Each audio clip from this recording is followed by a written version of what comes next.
السلام عليكم ورحمة الله وبركاته. أصحابتنا كحران جانل كنا هويجو بلشدة كسو دوادة موضوعنا مانتا.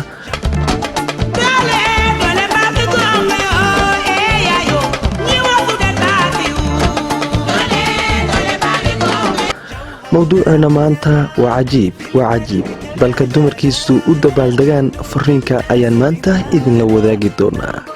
asxaabteena ku xiran channelkeena hoyga bulshada fadlan hadda channelkeena ku cusubtiin fadlan subscribe noo saar kuna soo biir kana mid noqo asxaabta ku xiran gambaleelkana furo si barnaamijyadu markay soo dhacaan aad ula socotid waad mahadsantiin asxaabteena qaaliga.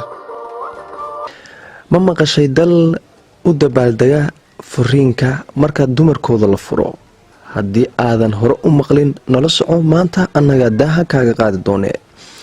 jamhuuriyadda islaamiga ee MURATANIA ee dhacda waqooyiga galbeed ee qaaradda Afrika waa dal leh dhaqamo cajiib oo kala duwan. haddaba dalkan waxaa ka jira caado dhaqameedyo cajiib ah kaasoo quseeya guurka iyo hablaha dalkaasi haddii aad guursato 13 ilaa 14 sannadood waa arrin caadi ah oo caado u ah dalkaas lamaanaha isguursada inay xilliyo intaa leeg wada dhaqmaan. haddaba gabadha reer MURATANIA ee Lafuro waxay samaysataa xaflad weyn xafladaasi Talow ma tiimi herka maya waxaa mid la mid ah dhigashada xilligeeda arooska taas oo lagu magacaabo xafladda furitaanka waxayna ka soo qayb gala dhammaan ehelada iyo asxaabteeda. munaasibadan ayaa gabadhaha Lafuro loogu soo labisaa si heer sare ah sida ay aroosatay oo kale. cajiib waana caado soo jireen oo jirtay qarniyo. munaasabadahaas ayaa waxaa lagu qaadaa heeso suugaan ama lagu qubeynayo gabadha kuwaas oo ninka furayna loogu dacaayadeynayo laguna aflagaadeynayo laguna caayayo. halkaas waxaa ka dhacaysa xafladii meherka oo kale oo barbilowgii ahayd laakiinse tani waa tii furitaanka oo ninka dhagaha lagu gogoynayo.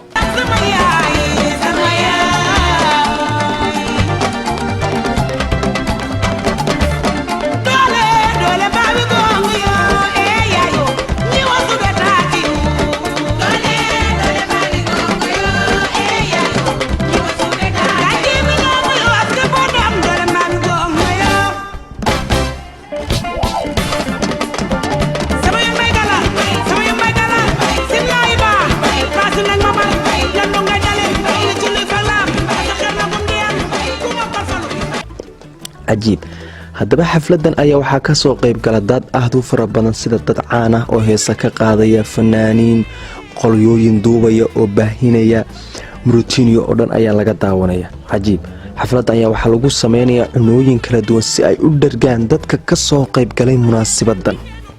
cajiib MURATANIA waxay ka mid tahay waqooyiga Afrika qaaradda Afrika ayay ku taalaa waana wadan cajiib ah. intaas ayaan kusoo gabagabeynayaa saaxiibeel mawduuceena maanta. haddii aad ka heshay saaxiibeel like noo saara siina sheer garee mawduuceena saaxiibadaada kalena sii gaarsii ee furiinka jecel. waa mahadsantiin saaxiibeel. أني بذلك حزت غنى فوجدت أني خاسر